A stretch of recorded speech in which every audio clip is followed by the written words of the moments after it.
what's going on, people? My name is Mo Gilligan. You're listening to the Mo Gilligan Podcast. So, my guest that joins me today is someone I met very recently, and now I feel like I can call a friend. And she's someone that growing up I would watch, and also someone I've recently just learned a lot from.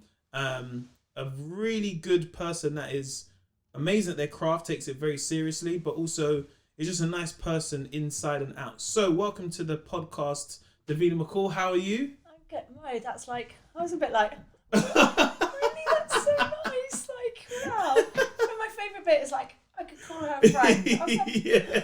oh, great. It would have been awkward with that. And I feel like I called a friend and they're like, I don't know you like that. You know? No, it's really nice. Yeah, well, the thing is, this pod is about giving people their flowers. That's pretty much what this pod is, you know. I get a lot of people on the pod who I just admire, people I've met, people's journeys that just inspired me somehow. So, once again, thank you for doing the pod. I really appreciate that as well. It was a no-brainer. You know, so like, thank you called, you so I was much. like, Mo, yes. Yes, yeah. So I thank you for that. I really, you know, really appreciate that. Can I be honest? Yeah. I don't do many podcasts. Yes. Because they're very dangerous. Okay. Have you done a lot? I've done a lot, mainly for... Sometimes it's weird because sometimes I'll do a lot if for example, I've got like a tour or something happening. So it is good for promo, but it's also, I like doing it at different stages of my career. So sometimes there is a lot to talk about where I really want to talk about that now while it's still fresh in the memory than talking about it in a year's time. Do you not say things that get you into hot water? Not really. Oh, God, I'm so loose-lipped. But you can be very comfortable in a pod though, innit? Yeah, you get way too comfortable. Yeah. You think, oh, it's just me and Mo, like having a chat. And then you say something, it's front page Daily Mail. You think, oh, how did that happen? And then before... Do you know, I've got a good story to tell you. Yes, go on. So I did a podcast kind of before podcasts, like 3 years ago, before they really went mega. Yeah. And it was with this lady called Jo Elvin. She's now the fashion editor of You magazine. And I've known her for years and years and years. And she was doing this podcast with a guy. We sat down, similar setup, but without all the cameras. It was just a tiny microphone on the table, and literally just forgot it was there. Yeah. And I was with friends having a chat. Yeah. And they said, have you ever DM'd anybody famous or like tried to message anyone famous? I was like, yeah. Yeah. And they're like, who? And I went, The Rock. Yeah. And I was like, I literally love Dwayne Johnson. Yeah. I love him. Yeah. He seems like such a nice person. Yes, yeah. All the things that you like, I think, knowing you a bit. Yeah. You know, he's got an amazing work ethic. He's really lovely to everybody. Yeah. He feels like a good person inside and out. He's a family man. Yeah. He's, he's got great like he's just everything, and he looks like a monster. Like he's amazing. And I said, can you imagine going out with The Rock? Like you'd be using pickaxes to kind of scale up his thigh, and then climb up his chest to kiss him on the lips. And I said, I keep thinking he might see my blue tick, but he never has. And I kind of just message him and go, just to let you know, me and my kids love you. We think you're such a great actor, but we know you're such a nice person. And he never messaged me back, but that's okay, And that was it. Yeah. It turned into Davina is secretly messaging. This is just after I'd got divorced. Yeah. Secretly messaging Dwayne Johnson. Secret messages, Davina going out with, to the point where it got discussed on This Morning. Yeah. Then What? they got Dwayne Johnson on This Morning to do me a message. And it was a bit tragic, like poor 50-year-old Davina, newly divorced, a bit sad, trad woman, madly in love, like pointless crush on Dwayne Johnson. Yeah. I was so embarrassed, but quite pleased at the same time. And Radio 1 with Greg James did get me to play rock, paper, scissors on a sort of Zoom chat with Dwayne Johnson. That was the... So you got to meet him? That was the pinnacle. Yeah. And I was like, okay, bucket list, done. Yeah. That's dope though, So man. that was from a podcast. Yeah. I was going out with Dwayne. But you know what's dope about that is that it turned around to being something that automatically, when you're in that public space where you see something and you just said it in gist, and then it's got turned negatively and you're like, whoa, I didn't mean like that. Then it goes full circle and goes positive. That's quite a really interesting take, man, because that doesn't happen a lot. Well, often the negative, sometimes the negative happens and then you can't be bothered to correct it. You think, oh, whatever, You know, that must happen to you as well, right? Something Well, comes out in the paper and you think that's not quite true, but I can't be bothered to correct it. Yeah, I think for myself, you know, I've not really reached that space of seeing, you know, articles in the news about me. There's been times where it's like, oh, you know, we're gonna write this story, and already I'm like, whoa, but that's not true, you know. Or like sometimes I go on, you know, I don't Google myself because everyone will say never yourself. Never Google. But sometimes you just like you're like, oh, let's see, man, you know. I once woke up and I looked on Twitter and everybody hashtag Davina was trending. And I was like, oh my God, what have I done? Like I've done something in my sleep. Like that's quite something even for me. And it was from Selling Sunset. Have you heard about that TV show? Yes, Selling Sunset. There's a girl on there called Davina. She's a right cow. And she'd done something terrible in last night's episode or something, and it was all hashtag. So I did Google my name then. I Googled hashtag Davina, you know, why is it trending? And then I saw and I was like, okay, that's fine. I think it's like for me, like being in this space, because I'm like, for me, I've only really been doing TV at a time frame of like for like 3 years. So everything is still very new to myself in the aspect of, you know, sometimes things it's context.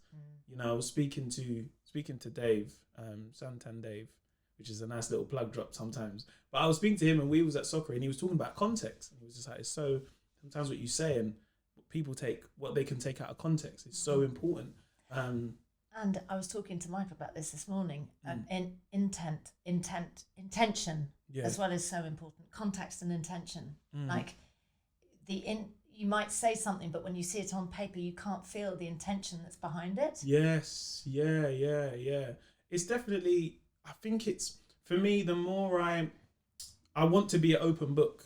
I really like to. You know, when I'm on stage, I think doing stand up, I feel like I could literally talk about any parts of my life. The more I get more comfortable on stage, because I think with stand-up comedy, it's like I always say to any young stand-up, the more comfortable you are on stage, the better comic you'll be, because you will feel the need to talk about things that sometimes pain and sometimes, but you've come full circle that you can now laugh at it.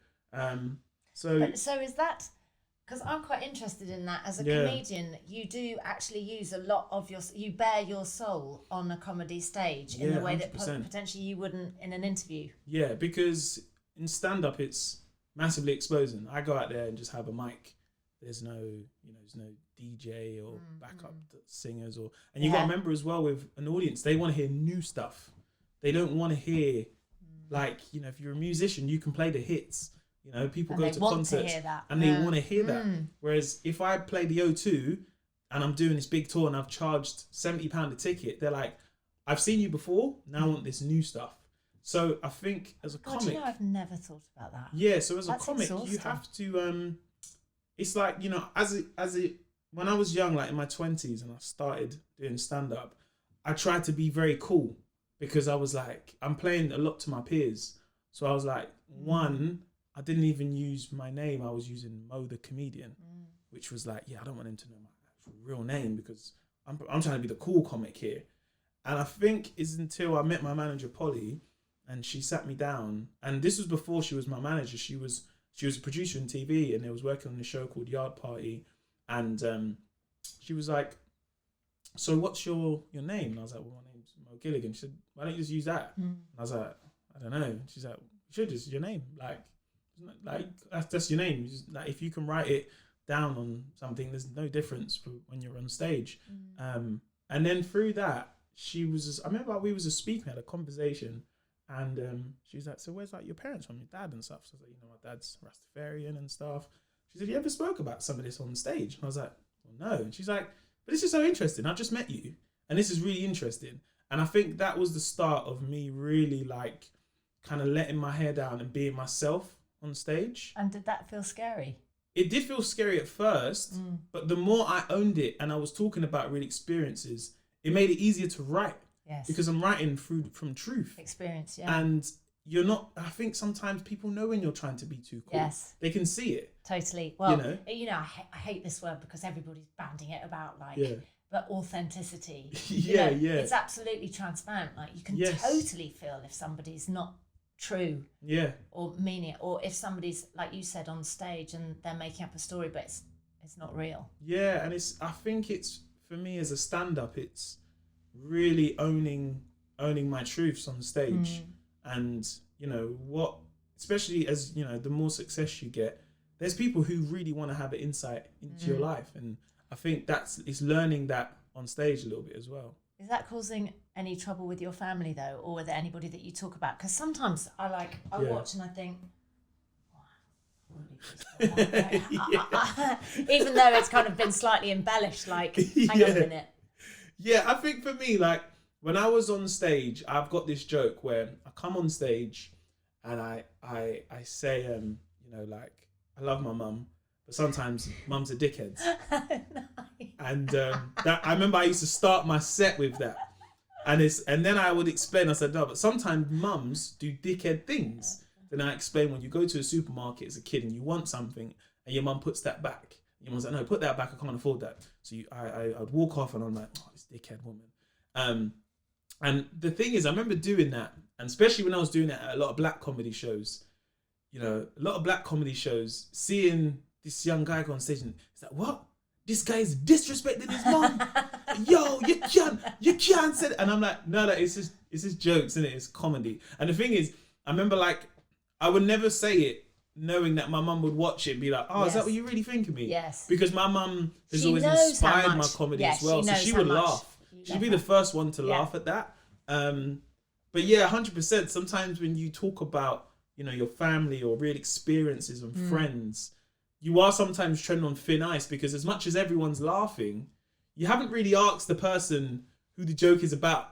Do you know what I mean? Like, I've written this joke recently about me and the guys going to Vegas. And I've told this joke twice on stage now. But at the same time, there's a part of me where, and it's funny because friends are like, you got to tell this. This is hilarious. That story, you need to tell it. But every part of me is like, yeah, but I don't know if everyone finds it funny. And I think with comedy, you have to really...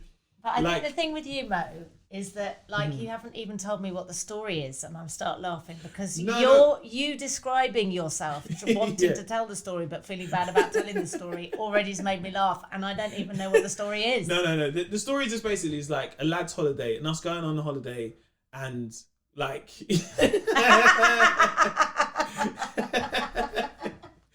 So basically, like, it's basically one of our friends, when we went on holiday, he was gambling and he was losing his money. Yeah. And it was how he was losing his money and how he was reacting to losing his money in Vegas, which for me is one of the top 10 funniest things I've ever seen in my life. It's hilarious.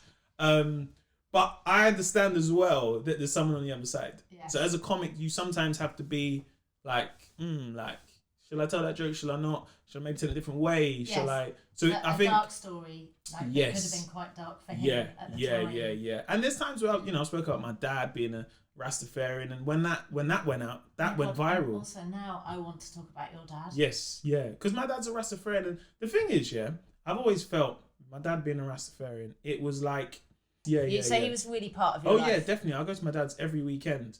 So me telling this joke about my dad being a Rastafarian is already like, I realized that, like, comics do talk about their dad in the sense where they take the mick, but also taking the piss out of your dad. It's not about my dad being a Rastafarian, it's the joke.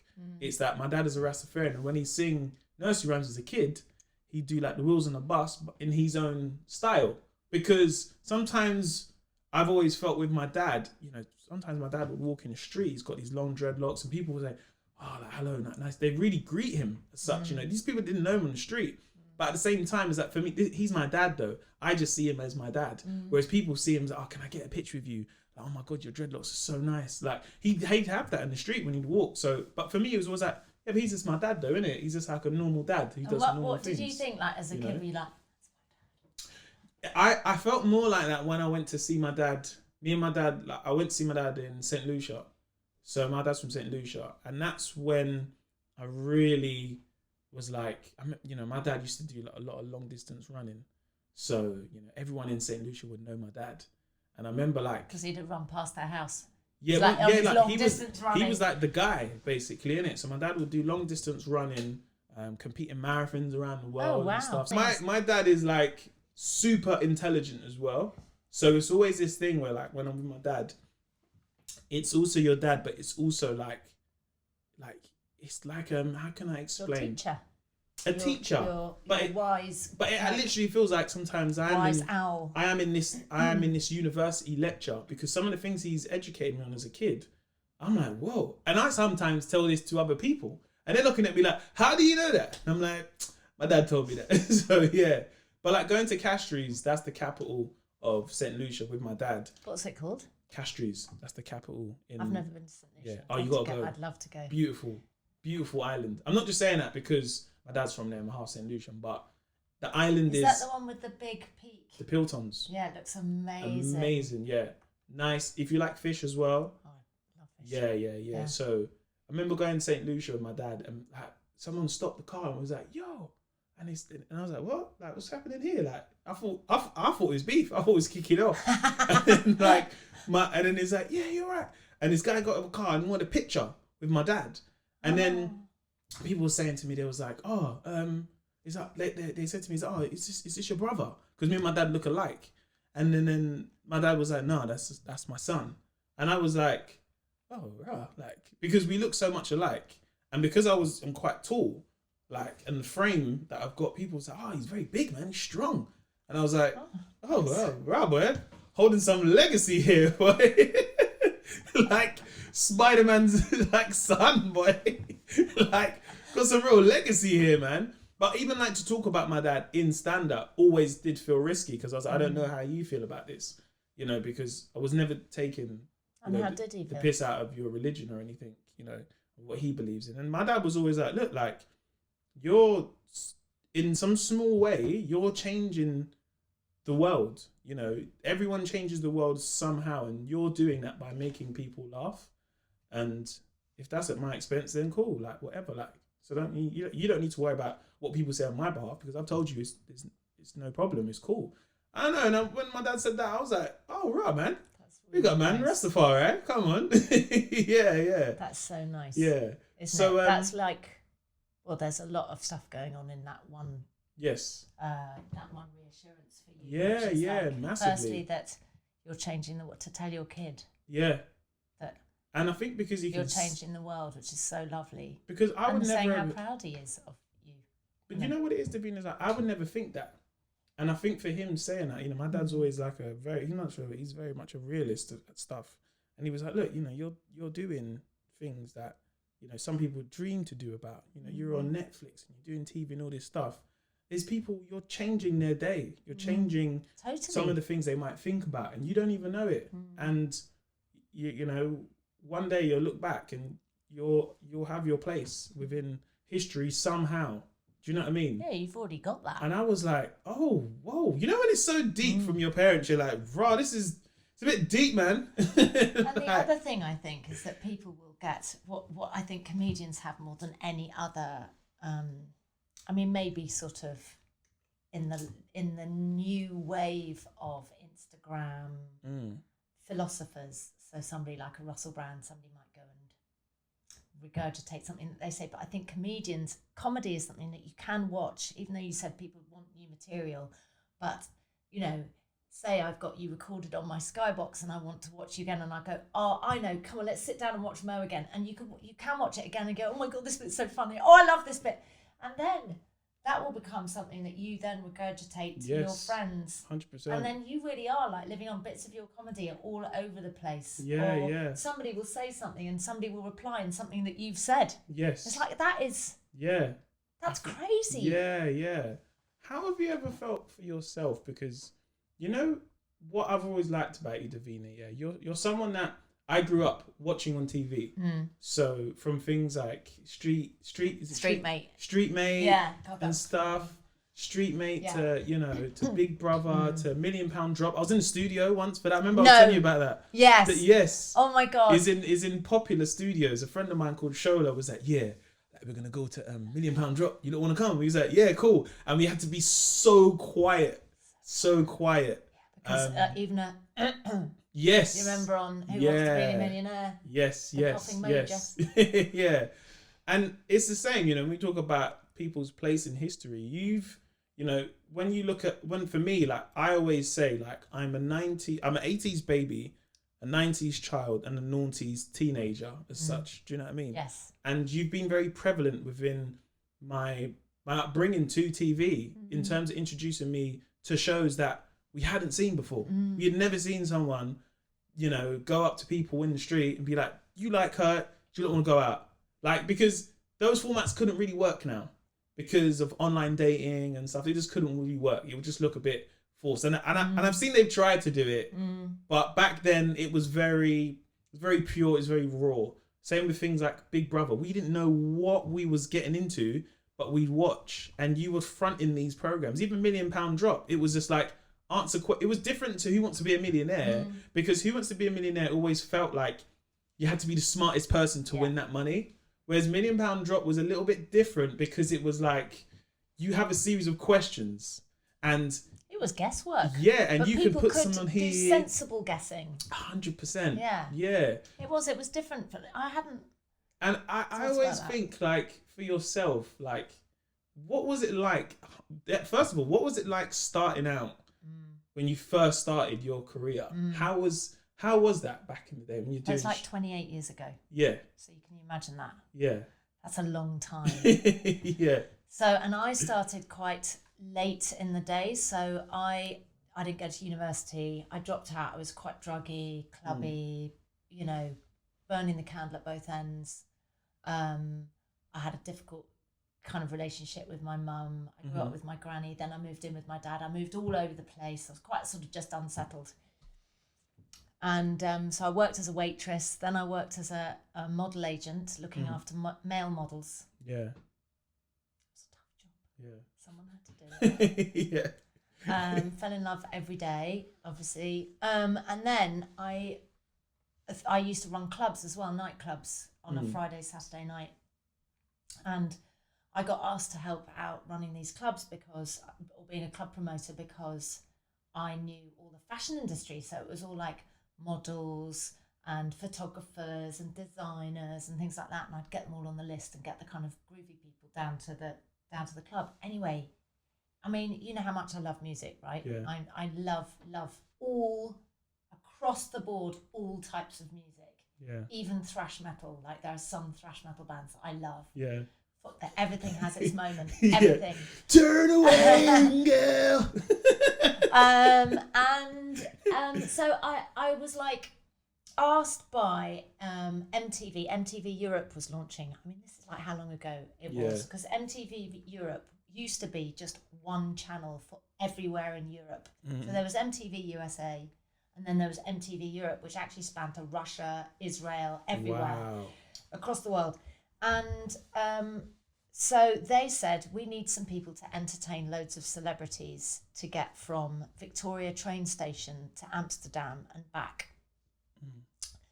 And 8 of us dressed up in various weird costumes and entertained people like Donny Osmond, Zig Zig Sputnik, like Duran Duran, like the weirdest bunch of sort of celebs, to go to a party in Amsterdam. And at the end of that night, I was dressed as a cleaning lady. I had lipstick on my teeth, I had support tights on, and a tea urn full of champagne.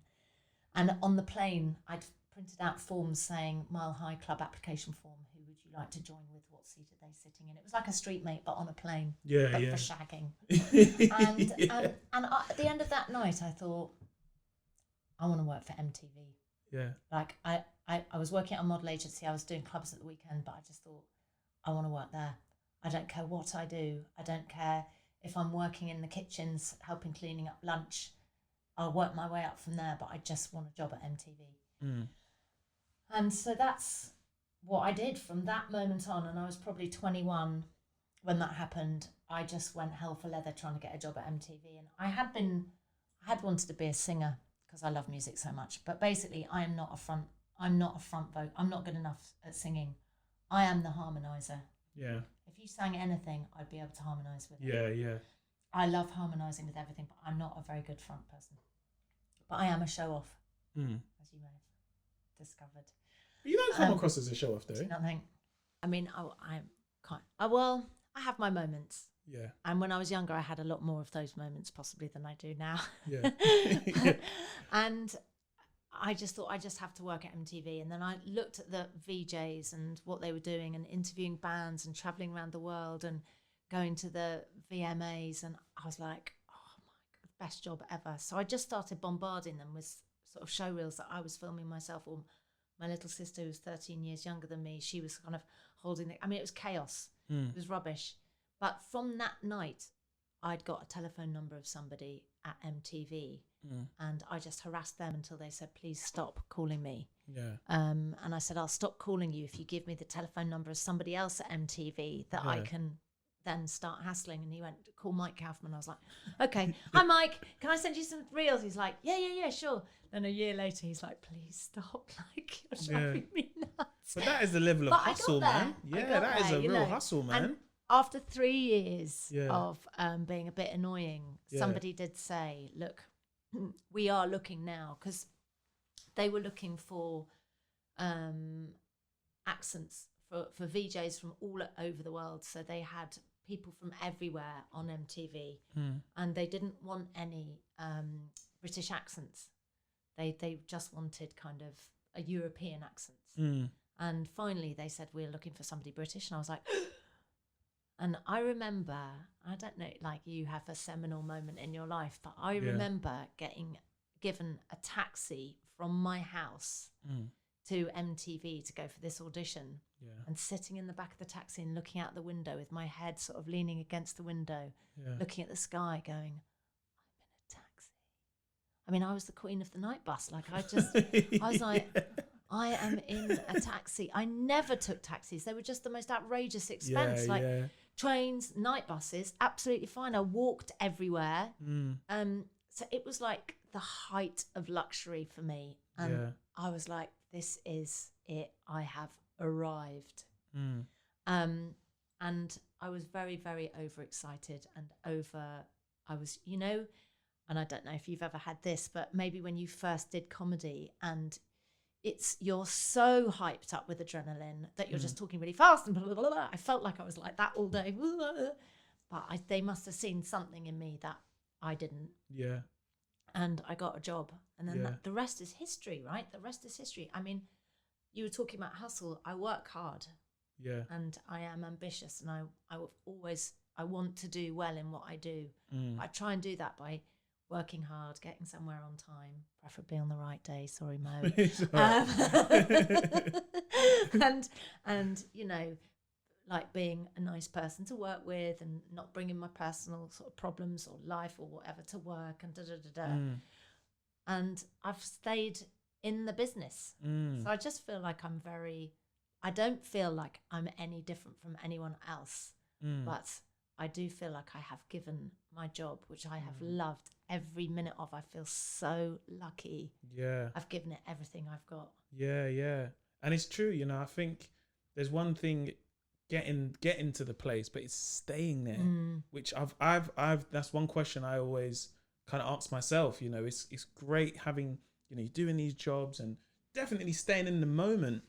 I think it's very important because it's very easy to be like, cool, I've got this going on, so I've got to do that. That's happening next year, and then this is happening. Because how my calendar starts filling up, I only realized, I think it was like last week, it's like, it's my calendar. I know what I'm doing in 2022. Like, wow. That has never happened ever crazy, in my life. That normally happens to someone if they're getting married or, there's something, there's a huge thing happening where you'd mark that. He's like, okay, cool, in 2 years, this is happening. So when I look at my calendar in that space, Save. Oh yeah, 100%. Yeah. Honest to God. Yeah, a lot of people say that. Save. Yeah.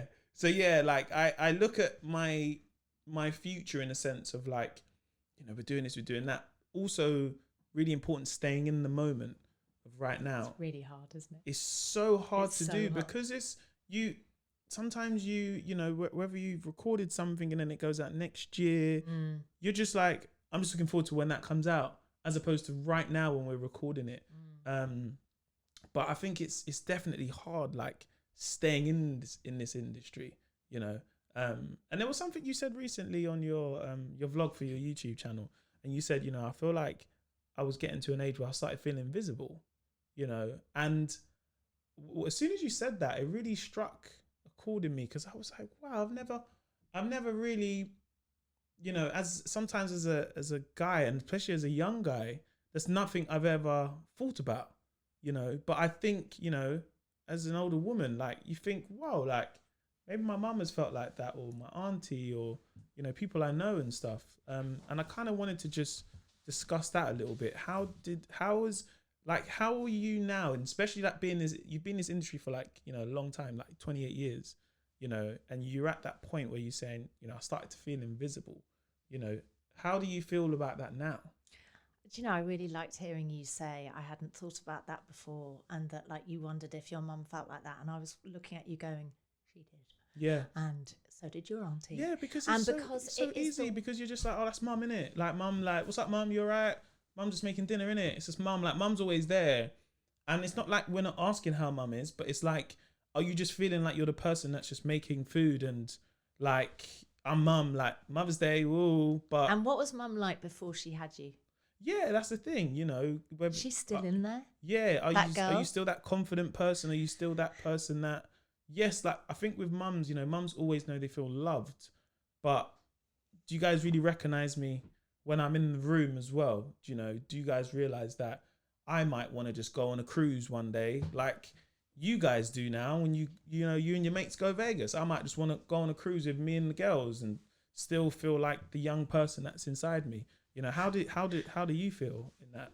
I mean, you know, like everything that you're saying is like music to my ears, because that is exactly what you, because I am mother, like I am mum, and I love my job, and I love it so much. But there is, you know, like I've just been telling you, you know, I was club girl, I was music girl, I was outrageous, I was out every night, and that girl is still in here somewhere. But this and wrinkles and age, and it's so interesting in the press, when they talk about a woman, they always go Davina. I mean, I'm 53 now, they'll go Davina 53. Yeah. But if they're talking about Philip, I've got no idea how old Philip Schofield is, because they never put Philip Schofield 50 however old he is. Yeah. Because it doesn't matter. They never put Eamon Holmes like blah blah blah, because it's not important. And I know partially it's because other women are interested. They're like, well, how old is she? Like, kind of. But if they look me up on Wikipedia, they can see it there. You know, you don't need to put it everywhere. And that's because I think partially age, rather than becoming a thing where it's revered as being experience and knowledge, has become something a bit embarrassing, something that we're all trying to fight against, you know, something that we're, you know, Botox and and plastic surgery, and like we've all got to kind of maintain our youth. Whereas what I'm trying to fly the flag for, and I'm not anti-surgery, and my God, in about 5 years' time, I'm sure like I'll just come back suddenly looking 10 years younger, and you'll go, oh, she looks good. And I'll go, I've been on holiday. I'm not anti, I'm not judgmental about anybody that wants to do anything. But what I'm trying to say is we're still here, like those girls that were before mummy and before the years that have gone past. That young person is still in here. And that also I'm giving women permission a little bit. What I want to do with my vlog is to give women permission a little bit to rediscover that. Yeah, of course. And to maybe I've started following this woman on Instagram she's called Broke Dirty Blonde. She's really funny. Yeah. And the clothes that she wears are so outrageous. I'm always like, wow, I don't know how old she is. I don't really care, but she's living her best life in the most outrageous clothes I've ever seen in my life. Yeah. And she gives me hope, and she gives me life. And I look at other women. There's an amazing Olympian woman that I follow who's just so fit. And she's in her 50s. And she posts a lot about fitness and stuff. So I looked at other women my age for inspiration. But I also follow this woman who's in her 70s, and she's got an Instagram page called Train with Joan. And her daughter started her bodybuilding in her late 60s, Mm. and she is now in her mid 70s. She looks amazing, but it's not just the way that she looks physically, like her biceps and her deltoids and her bum. Oh my God, her bum is amazing. She deadlifts like enormous weights. But it's the way you can see it makes her feel. So any kind of pre-pictures she's in, she's a bit like, I feel invisible. And suddenly in these pictures, she's like in her mid 70s. She's like, I feel great. Yeah. And I'm going to try and help lots of women rediscover themselves. Yeah. And that isn't at the cost of their families or their relationships, or it's to enhance all of those things. Yeah, yeah. But of course. to not lose a part of yourself. Because I think it's like as soon as you, like, I think I just seen the caption first of all, and it really made me think. And then I watched the video, and it's so weird because now I can't not see it. Do you know what I mean? Yeah. So when I think of, like, you know, I watch a lot of films and stuff, and especially with the industry we're in, it's kind of like, you know, we're always kind of hearing is like, we need fresh, new, young talent, you know. But then it's like, yeah, but what about people that kind of came before us and done it, who have experience? Because then it's like, what about these people? Do you know what I mean? There's experienced people, and it can't feel like, you know, you're in a place, but then when you get that place, you're like, fool, like, I need to make sure I need to stay in here as long as possible, because I might get, you know, as a woman, I might start getting older and then feel like I'm not. And that goes in all workplaces as well. All workplaces. Do you know what I mean? Because totally. then I can definitely see how people can then, you can pit. Because then it's like, once I get there, it's like, well, I need to stay there. I can't. Do I think about children in the workplace? Because the guys never have to think about this. Do you know what I mean? And I think it's very important that you speak about these things, and especially for guys to understand this as well. Do you know what I mean? But it also takes, that's why I love the fact that you're talking about it, because not all guys will look at it. And I think you saying that you have looked at it and it hadn't crossed your mind, but it has now, is so important. I mean, it's the same for any difficult topic. Any difficult topic needs talking about. Yeah. You know, whether that be the menopause or Black Lives Matter, or like anything that has caused like a rift in society, like the menopause. I'm doing a documentary called The Great Menopause Scandal. And before we started talking about it a few years ago, 2-3 years ago, like nobody ever talked about it. But there's the population, I think I'm correct in saying, you should ask your dad, 51% women. Yeah. And nobody's talking about this thing that will absolutely 100% happen to every single one of those women. It's really interesting, that. Yeah. And like, doctors don't study it, or there's a tiny little thing that you can study at med school, but it's tiny and it happens to all women. And sometimes the perception of menopause is that you get a bit hot. Yeah, and that's it. Like, hot. It's much worse than that. I mean, after this podcast, you are going to look at your mum in a completely different light. Am I the same age as your mum? Did we talk about that? My mum's a little bit older. My mum's 60. Okay. Yes. So she's been through it. It's hard. It's really, really, really hard. Some women sail through it, no problem. Other women, I mean, my phone was in the fridge. My keys were in the bin. I had no idea what was going on. I was very moody. Yeah. And everybody was like, you've gone mad. What's happened to you? Yeah. And I think it's really important for guys to understand it, especially young guys, because as a guy, you know, that's your mum going through something like that, and you would never know. No. Because I think sometimes as men, you're like, oh, like, don't really affect me. So, but it's like, yeah, but your mum might go through that. Your wife will go through that. Maybe, you know, your daughter, you'll be an older guy one day. Yeah. Your daughter will be a mum, and she could go through it. And I think that's why it's really important. I really wanted to ask you that. And there's a fix as well for the menopause or perimenopausal, and that is HRT, and everybody's really scared about saying that as well. But HRT, I'm on it, and it changed my life in the most amazing way. Yeah. Like, unbelievably brilliant. Yeah. And it has massive health benefits, which nobody ever talks about.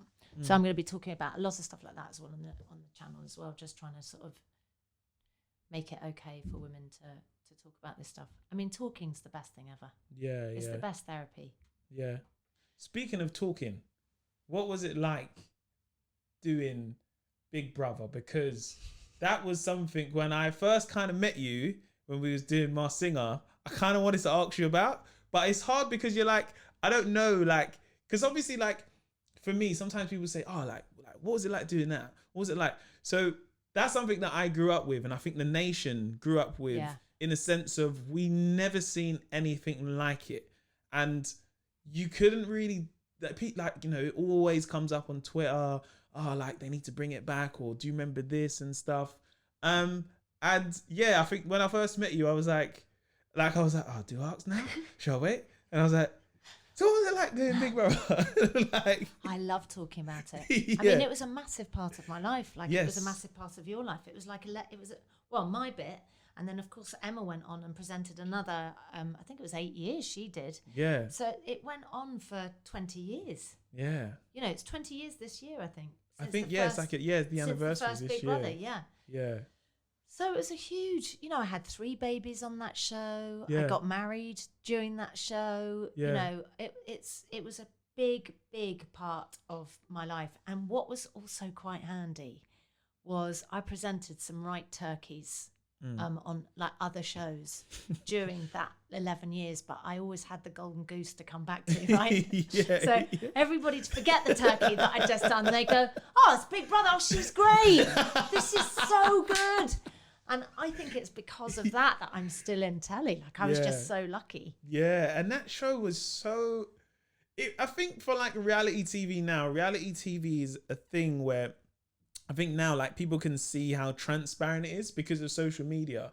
And reality TV is so many different things now, whether it could be like Love Island, it could be even factual reality things like First Dates in some sense. Or Long Lost Family, in a what I way, mean? is reality. It is true life. You know, like watching it unfold. And so when that, how was that ever propositioned to you, like to be part of? How did all that happen? So I got sent a video. Remember those? Like, yeah, VHS. Yes, I got sent a VHS, and I remember it was funny. I remember where I was sitting, even because I have got a sofa like away from the telly, but I'd put the VHS in, and I just sat on the floor, kind of in front of the telly. So the telly was really big, right in front of me. I pressed play, and I just sort of sat back, and I was watching the Dutch one, and they'd put subtitles on it. Yeah. And like 1 minute in, I'm hooked. Yeah. It's this guy and this girl. They're flirting. You know, somebody walks in the room. They stop for a minute. That person leaves. I was like, what's going on? And then I see a camera kind of pan round, and I see a cut to something else. I was like, what, are they all living in a house and they're being filmed? And then this couple start kissing. Then they're like making out. Then they like literally have sex. Yeah. I was like, there's no way. Yeah. There's no way that's ever going to happen on UK TV, but I definitely want to present that show. Even if it's like, I thought, I've never seen anything like it. This is the most outrageous thing I've ever seen. And also what I thought was, I want to know what happened next. What happened? Did they stay together? It's like, so I thought, well, that's a living soap. Yeah. It's a living soap, and I'm invested. Yeah. So I said yes. But it was, you know, it was a gamble. But at the time I was doing Street Mate for Channel 4. I had a really good relationship going with them. It was on Channel 4. I think they saw me as a Channel 4 face. Yeah. And I mean, I am so blessed. Like that show made me. So I was just, you know, I will always be known for that show, and I'm so grateful. Yeah, yeah. It's amazing you have that take on it, because sometimes people are linked to something and they're like, oh, like I don't want to talk about that, or I've moved on from that, you know. And I think that was such an iconic part of TV, because it made so many people famous. It also, you know, it was the first time where you could go on E4 at 2 a.m. and you could watch it, and you could just watch people's lives. Which is quite weird now, because that's kind of what we do a little bit now with Instagram and, you know, Instagram stories and Snapchat and all these other apps. We're basically doing the same thing. And at the time, you know, if you go into it deeper, we are then being watched anyway all the time, you know, with CCTV and what's your all these other relationship things. with social media? How is that for you? For me, social media is like, when I first really got into what social media was, it was just, you know, because I'm definitely that kind of guinea pig generation where for us, it's just like, trust social media, innit? I need to be big on this thing. So whatever applications were coming out, you know, a lot of my peers and people around me, it was like, cool, do you know about this one? No, I'm going to join it. And then we'd wait and then we'd see how big it can get. And then I remember like with Facebook, because Facebook was always almost like my first introduction, it was like, it got really big. And then it was like things where you'd have a party, you'd invite people and they said they won't come. You're like, hold on a sec. Why are you not coming? And these were real interactions, but through social media. Whereas, you know, day to day, you say like, you know, if you're in school, hey, do you want to come to a party? They say, yeah. But when people, you can actively see who's not coming, you'd be like, why? Why are you not coming? Yeah, it's weird that. And I think that was, for my generation, we're that first generation that would, you know, whether it's, you know, MSN, you know, talking to people or going into like chat rooms, as a chat room called Black Chat back in the day. You make a username, you go on it and you talk to anybody. Wait, tell me about Black Chat. So Black Chat was literally like, you go on, you make your username and it's a chat room. So I could go in the chat room and be like, this guy's an idiot, _2956 Jacob. I could do that. And he could go back to me and then I can come out and go back in as someone else. That was literally how it used to work. You didn't need an email. Was it a bullying place? Was it a nice place? It weren't, because I think it was just like people was just able to chat. It's almost like if you look at what a WhatsApp group chat is now, it has your friends in it. This just didn't have friends. And you could be in all parts of the world and anyone could be whoever they wanted. I totally missed all of that. Yeah. So chat room stuff, forums. And it was kind of the same with like when you look at MSN and then how it filtered down to when I was kind of in my 20s and you get a BlackBerry. And you get a BlackBerry, and BlackBerry was known as... They were the thing. But it was a business phone. Yes, it was. But we all took it and was like, well, I'm just going to talk to you on encrypted messages. like when I actually deeped, I was like, oh, this is for encrypted messages. Like, this is just really for emailing people quickly. But my generation used it purely to, one, like, that's how I was able to do some of the comedy shows because people was promoting it on this encrypted messaging service. That's what it was. That's and fascinating, isn't it? It was very like, you could just put your, you know, you'd have your pin and you'd put it out there and I'd say, yeah, this is my pin, because it felt like, yeah, just add me, it's fine. But I would never do that now with my phone number. There's not a chance I would put my phone number out. The world is moving at such a pace. So to me, you know, you're much younger than me, and I look at you and I think, wow, like you started at such a different time, and you're talking about like Facebook in that way and chat rooms and stuff. Yeah, and then if you and me then look at my son who's 14, he's like not even heard of any of those things that you're talking about. And now all he does is TikTok. Yes, yeah. TikTok and Snapchat. Yeah. And I think he's got 3 posts on his Instagram page. Looking really moody. And I can see sometimes if you're a young person and you're seeing one platform, you're like, hold on, I'm not getting what I want on this one. So I'm going to go over here and be someone on this one. You're on TikTok, aren't you? Yeah. So I think for my job, I kind of have to be having my hand in every kind of pot. So my relationship has always been good with social media, but the more kind of success that's brought me is the more I like to distance myself a little bit away from it, because there's times where I will get opinions on things that I haven't even asked. At times where I'm like, whoa, I just came on here just to come on here. And the first thing I'm greeted with is, hey man, how comes this happened on that? And I'm like, what? Hold on. Because now we're in a place of social media now, like where we've never got this much information at our fingertips. At one time. You could sit here for an hour and whatever you wanted to do and discover and get information from, you could do right now. If that's, you know, that could be, you know, how can I find cheaper electric? While at the same time that's happening, you could also be talking to a friend you haven't seen in ages and going through someone's pictures and liking them and discovering people at the same time. So there's so much information happening in a short space of an hour. You know, the other thing that I think is quite scary, I mean, you must have seen Social Dilemma. Yes, yeah. This idea, you know, when on the For You page type thing, mine is a lot of I'm always searching up older women Instagram influencers that I can either help or get on board with, or I'm really always thinking about diversity, always trying to find interesting people like that I can kind of help. I'd like to. Have you ever spoken to the Cabs family? No.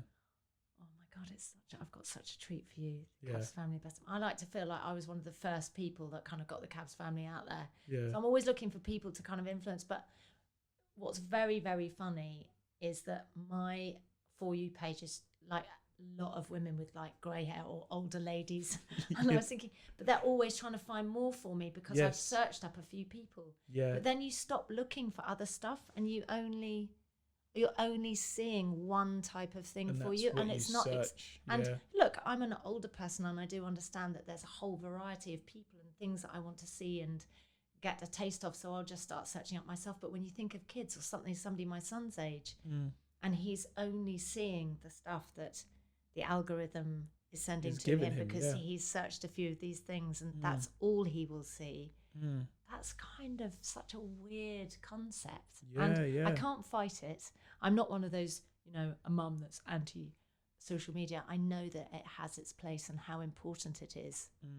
And it's been interesting in lockdown, actually, because the hole in my heart in lockdown has really all been around connecting with people. I mean, I just talked to you about, like, I took the tube here today. I used to love taking the tube because we wouldn't have masks on. Somebody would always go, "Oh, it's you."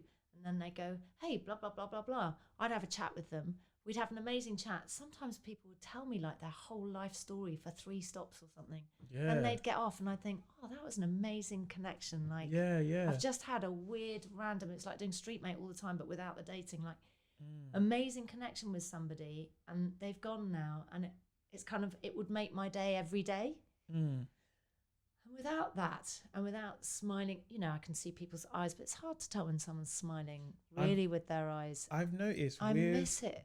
With the masks now, people can talk more with their eyes, and you notice it more. I was out recently, and I was talking. I think where did we go to? We went for food, and the lady at the desk had a mask on, but her eyes was doing all the talking. So I couldn't, because you're just immediately drawn to someone's whole face. So we was like, I think we just asked, "Look, can we come in earlier? We've got a table. Is it possible we can come earlier because we're here now? We can just get drinks." And she was like, "Yeah, unfortunately you can't get to." But she just kept looking at us up and down, and you couldn't not notice it. And already I was like, "Why are you looking at us up and down like this?"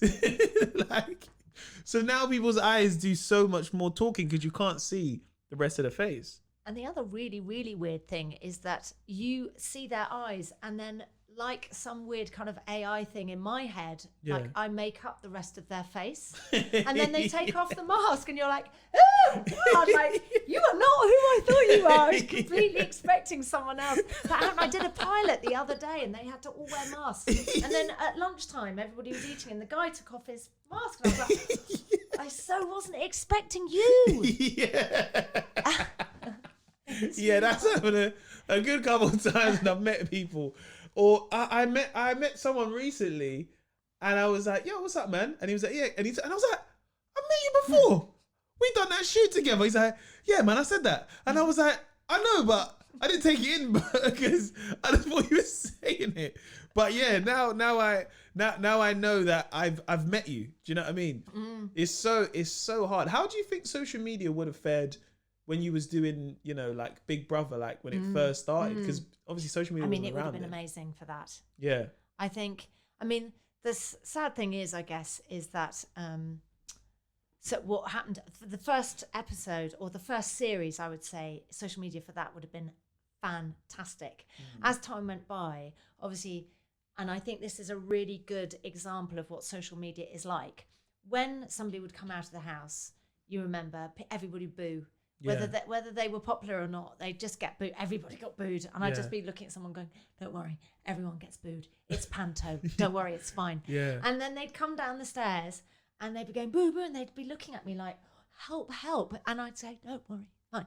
And then because you was good at that. You was like, okay, cool. Reassuring, because he had to do the pictures and stuff. Yeah. He was like, come, let's go. Like, it's gonna be all right. It's gonna be all right. And then they go boo boo. But then when they walk past the people that were booing, the people would go boo boo. Oh, hi, I love you, and then give them a hug, and then go boo boo, and like, push them off again. You think, this is really weird. Yeah. And I think social media, at around the same time that happened, people then realised that actually you could do that kind of boo booing, and nobody would know it was you.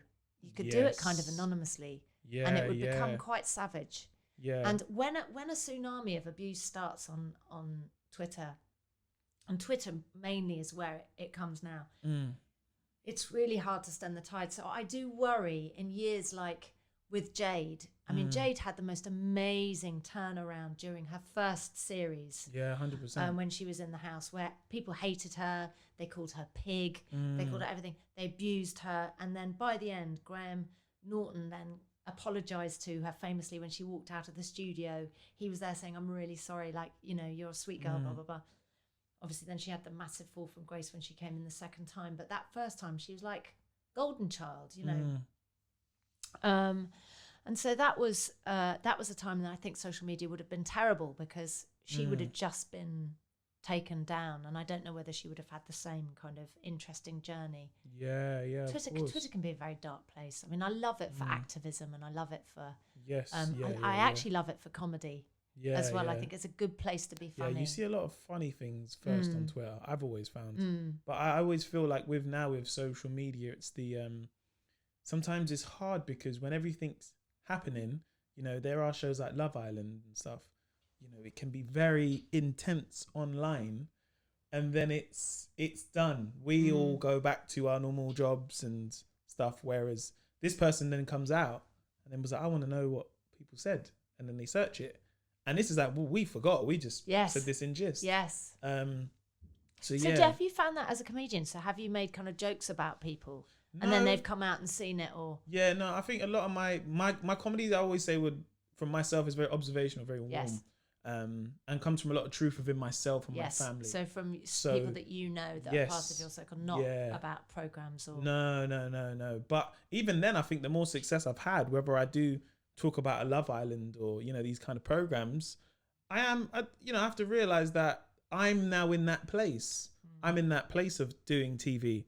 And I wouldn't want someone saying this about me. Do you know what I mean? You know, especially when it could be your appearance sometimes, because sometimes people get so excited, and I feel like when there is a show that is reality and it launches and the nation is watching it, you know, we can talk about the funny moments, but then there's always someone talking about something we're like, well, that's a bit more spiteful. And then you find what people are doing is putting their insecurities on these people that they see on TV, because it's all a laugh though, innit? Just retweets and likes. I'm like, yeah, but you wouldn't say that in real life. I know you, and I know you wouldn't. That's not you. You're only doing it for the masses of Twitter. And also, I think when you do see that there's somebody at the other end of that who is hurt, and that feels really horrible. Like, yeah. And there have been a couple of times in my life where I've sent a direct message to somebody and I've said, please would you stop, because actually it hurts. And they'll go, oh God, it was just, you know, it's all jokes. And I'm like, it's that's very like, brave there's to do a that, line though. Literally twice, because normally I'm very much just leave it be, let it play out. And my motto is always post a picture of a dog or a cat. Yeah. And then my entire timeline becomes pictures of other people's dogs and cats, and I think, oh, this is much nicer. I'm much happier. You can steer your feed like in a completely different direction. 100%. Here's 100%, a baby. Yeah. Okay. Yeah, that's so true. Because if you put out, because I think now with social media now, especially like with this year, it's like sometimes people aren't all in a great place, and you know. Sometimes when you're there and it's what the perception is. It's just like, yeah, you're showing off, putting your car up. And you're like, no, I'm not. I'm just really happy. It's an achievement. But the way they've seen it is like, I'm not seeing it as your achievement. I'm seeing it as you showing off. So I'm going to say, why didn't you put the car up? So it's very interesting now how people's habits are online. But does that hurt? I think for me, like, I'm very thick-skinned as a comic because... Of course, yeah. you know, You kind of got to be, right? yeah, like comics are very thick skin in terms of us going on stage. You know, we can tell And material. heckling and Yeah, there's times I've worked on a joke and someone's heckled, or there's one person laughing in front and the other isn't laughing. I understand that laughter is also subjective as well, so I'm like, well, they just might Can I not just find say, it funny. you should actually have me at every gig you go to. You got to come to the gigs, man. Because Yes. and I'm not just a laugher. I laugh Yeah. loud. Yes, no, you're. You know what I like about people like you, yeah, in the audience, because the joke might not be that funny, but when you got someone really laughing loud, like, you got to remember as well. You see, laughter, yeah, it's very like people just laugh and they don't even know the joke. So like, But it's like you start before you've even told Vegas I'm laughing, like, because I can't, like, Yeah. I know it's coming and I know it's going to be good because even you're laughing about it. It's so funny because each time you say it, I'm like, yeah, I don't know if I can tell this joke now. I'm still trying to get it. Yeah. But laughter is very is one thing that's subjective and it's also contagious. So as a comic, you always have a thick skin. I've been on stage and had people shout, "That's not funny." So how do I react to that? Whether I'm on stage, How would you? because 9 times out of 10, I find someone shouting out, "It's not funny."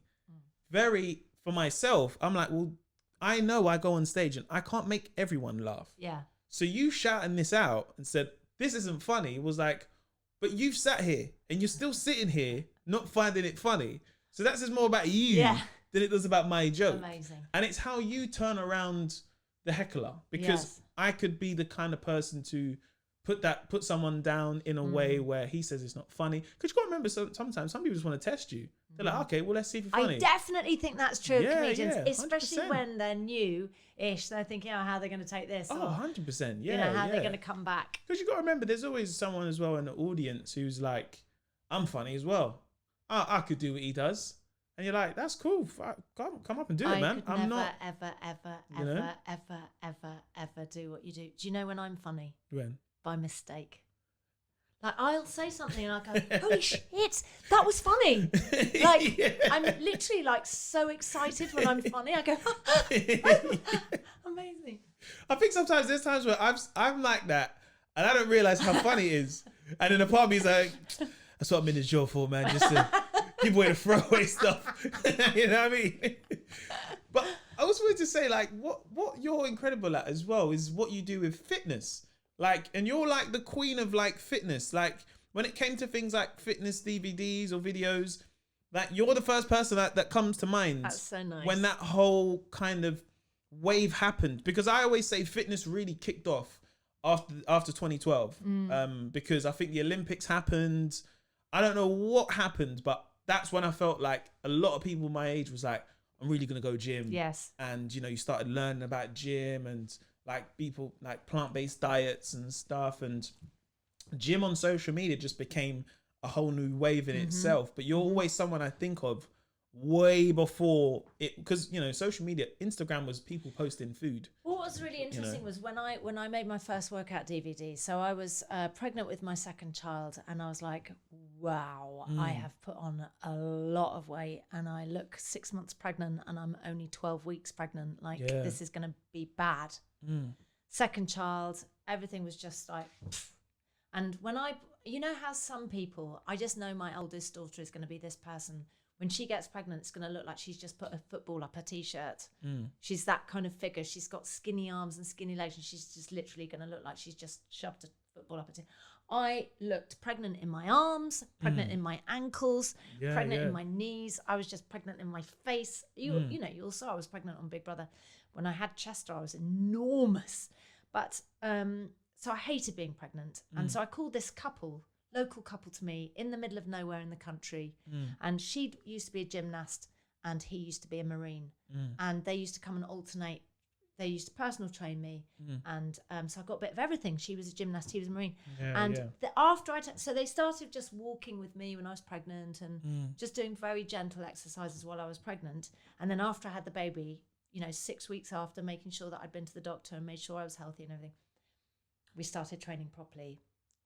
And probably took about a year, but I remember I went to the BAFTAs in a red dress. Yeah. And I turned up at the BAFTAs and I had to do the red carpet. I hate red carpets. The amount of pressure that I feel to look good, it makes me want to cross my legs so bad.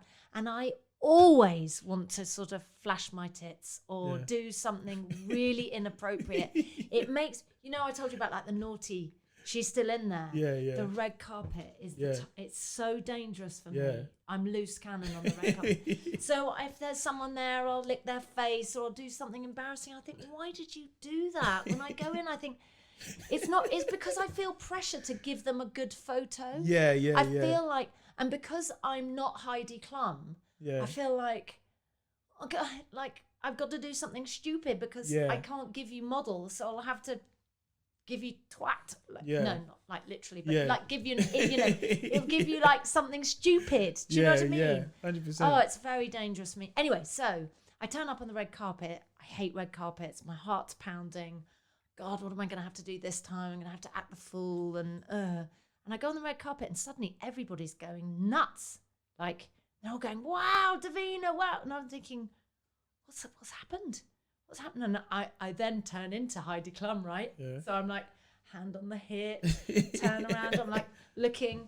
I suddenly go minxy, never done that before. I'm like, oh, wow, I'm not acting the fool. I'm actually kind of posing and, then I give them a bit of back. Oh, I was like, what is going on? I came off the red carpet. I was like, what just happened? Wow. Then, I got loads of phone calls this morning wanting me to go on. What had I done? Where did that body come from? I thought, I don't know. I've just been training. I don't know what's happened. Yeah. And I thought, wow, people have gone mad for this. And then I thought, it's Jackie and Mark. And then I thought, I need to share it with people. I need to say, look, I am the 10-ton Tessie when I'm pregnant. And I did really hate myself. And these two, just really real, honest people changed my life. And we made 10 DVDs together. Wow. Yeah. Do you ever speak about the numbers on those DVDs? Oh, millions. Because this is when DVDs would shift, yeah, especially fitness as well. Yeah. I mean, like 2.5 million, something like that. Wow. Yeah. So for a fitness DVD, it was a lot. Yeah. And Jackie and Mark, obviously, I did it with them, and I wanted them to have a percentage of it because without them, I would have been nothing. And I'm still really, really good friends with them now. And they're on my new fitness platform as well, Own Your Goals. I wanted to have them on there as well as I've got loads of trainers on there, but they are very important to me. They changed my life. Yeah. And they started me on a fitness journey, got me enjoying fitness. And definitely, as a woman my age, I feel miles better in my own skin because I feel fit. Yeah. Not look fit. That's not the point. It's about feeling fit. Feel strong, feel fit, feel like you want to run up the stairs instead of sort of pull yourself up by the banister. It makes a big difference to the quality of my life. Yeah, I think people... You work out a lot, don't you? Yes, yeah. And I've kind of had to, where by my lifestyle, especially, you do TV and someone's like, oh, like, I've got a runner, what do you want? You can have this. And the first year of me really doing TV was when I done the latest show. That really felt like the first real year. Like I just finished touring through doing the Couple of Cans tour show. Then I started doing TV, and it was very easy to have these long, because I'm a person where once, the day starts, I can do long days. So I would get in there at 11 o'clock and I'd be done by 9, because that for me would be the norm until you realize that most shoots are like 2-3 hours. Yes. But for me, my first introduction was when we done a Big Nasty show. I'd get there at 11 a.m. I'd get my hair cut. We'd do a rehearsal. After rehearsal, we might have to film a sketch. After the sketch, then we'd film the show. Then after the show, we're done. And I'd be done for 10 o'clock. So what I was doing, I was kind of like, I'd have some coffee. I'd have a little meal in the day. Then at night, I'd go mad and have like KFC. Because I'd be so, I felt like I need to treat myself. So I'm having a whole KFC, and I'm not just getting like 2 pieces of chicken and chips. Banquet. I'm getting gonna get some chicken, but I'd also be so tired. And then eating that late at night is so bad. And I'd eat these heavy meals, and I'd be so physically drained and mentally drained. I'd wake up the next day and feel so like... It's like having a hangover when you eat that kind of food that late at night. But you know what it was as well? Because of the amount of my adrenaline was so high, because I couldn't switch off from, I've just recorded this show. I'd get home, I'd eat, then I'd be up till about 2 a.m. and I'd wake up like 1 in the afternoon, and I couldn't do nothing in that day. And I just felt like, whoa, I don't like this feeling. After every time I record a show, I couldn't do anything. I'm sitting there and I feel low in myself. So for me, I would normally get a lot of my fitness through playing football with my friends. But I think within the last, especially more so like in the middle of this year, was really actively doing as much fitness as possible, whether it's cycling sometimes. Or, do you cycle? Yeah, well, we started cycling. Me and my friends started cycling in lockdown. Like around, outside, in lockdown. So you like cycling? Oh yeah, I love cycling because I love cycling. I love cycling when the bike is working though. That's why he's laughing, because 9 times out of 10, I was cycling and I had this bike. I'm like, oh man, what gear is this? I feel like I'm in a bit of a low gear. And when I'm clucking up, the gear would change and the chain would come off.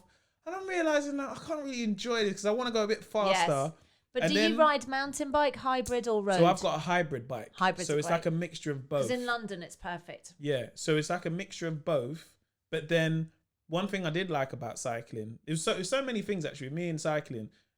It brought me and my friends a little bit close together at a time where none of us had seen each other. But it was like, you could explore on a bike. Yes, you can go down roads you can't. Serious ground on a bicycle. And then when you go down a hill, the excitement of like, whoa, we're going down a hill, and then just looking back like, hey, that was a good hill, right? Like, you lot enjoy that hill? Yeah, me too, man. That was a good, and you feel like a kid again. There's some aspects where I actually do feel like a kid again. So I think for me, I've realized for me, I think in my 20s, I was kind of going gym more for the appearance. I was like, I need to look cut, I need to look hench, because I'd see other guys around me who look like that. It's interesting to hear that men feel that kind of pressure. Oh yeah, 100%, man. More now, I think, than when I was your age. Like, guys feel a lot more pressure to be hench. Yeah, well, there's that, but it's also to like look in shape, because me being on TV, I get people that would be like, bloody hell, Mo, you put on pants, innit? You bought a couple of pants. It's terrible. Everybody's got an opinion. Yeah. And there's parts of me where I'm like, well, my frame has changed from how I'm 32. How I was 20 when I was 22 looked very different. I was very skinny. So I'm growing into my body a little bit. But it's hilarious where sometimes... You've got a very good physique, and I'm not blowing smoke big up ups, your man. ass, but like, you've got a lovely physique. I mean, I saw you in your nice little tight like jackets and things like that. Very nice, Mo. And you know, it's nice when somebody says, you know what, you look great for training. Can I tell you one massive advantage of getting into your 50s? Yeah. You can say nice things to men without them thinking you're hitting on them. Yes. I can say to you, Mo, you've got a lovely physique, without anybody going, oh my God, look at her, she's flirting with Mo. You know, or your lovely girlfriend going like, what the hell? She'll just understand that I'm appreciating you as a person. It's a nice place to get to. And unfortunately, you don't get that when you get older. You'll always sound like a lech. But you know what, that must be good for you, because then you're like, well, not every time I give someone a compliment, it always has to feel like that. Because as a woman giving guys compliments, most guys 9 times out of 10 is like, whoa, that's me in there, you know? Yeah. She wants me. When it's just like, well, no, I'm just like, I'm a mum, innit?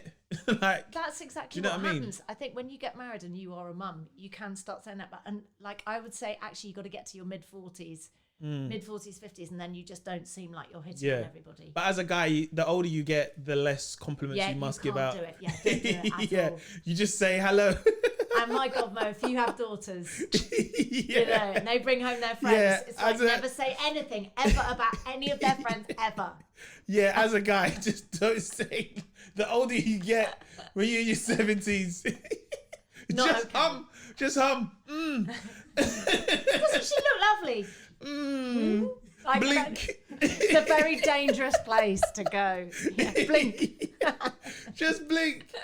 But no, Davina, man, it's been such a fun chat. And just to, like, an honor to have you on the pod. And I don't know, like, for me, I always think I know I'm going to leave here I mean, oh my God, I should have asked him about Well, this. we can and do about it that. again. Also, actually, let's do it in 6 months. yes, I did want to also congratulate you because you was on Women's Health. You was on the front of Yes. the magazine. That was a big Oldest deal, man. Woman ever. That's a big deal, man. Congratulations. And this is terrible, but I am going to blow my own trumpet here very quickly. But go for it.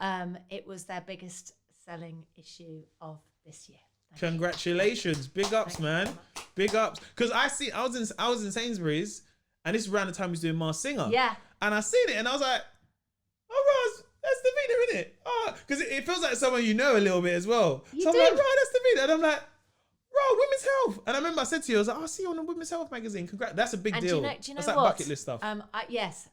From the minute there was Women's Health in the UK, I have wanted to be on the cover. I've literally begged them to be on the cover, and they put me on. I was it was again bucket list for me. Yeah. So yeah. As a fitness fanatic. No, but congratulations. But the thing is, I can see why that's a big selling, like that I can see why that's a big selling issue, because one is like, when it comes to yourself, Davina, we link you with so many things of like, whether it's Big Brother, but health is, when you think of fitness, you think of like Davina because of like, when it comes to fitness DVDs, and you're really into your fitness, but you're not one of those people that are into fitness that like, you don't like, that's why I have to big you up, because you're into your fitness.